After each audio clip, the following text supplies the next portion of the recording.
Qovoqvoyning xosiyatlari. Kuz kunlari xonadoningiz mehmoni Kamina Qovoqvoy bo'laman. Iya do'stim, yuzingiz burishyaptimi?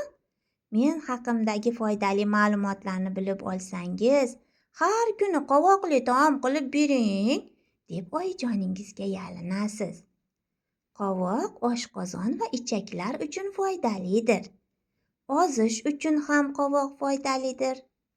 Qovoq tarkibidagi A va E vitaminlari ko'z va teri faoliyatiga, B vitamini asab tizimiga, K vitamini esa suyak, moddalar almashinuviga ijobiy ta'sir ko'rsatadi. Qovoq temir moddasiga boy. Unda kalsiy va magniy moddasi serob. Shifokorlarning aytishicha, qovoq immunitetni ham oshiradi. Ha deb betob bo'lavermaysiz.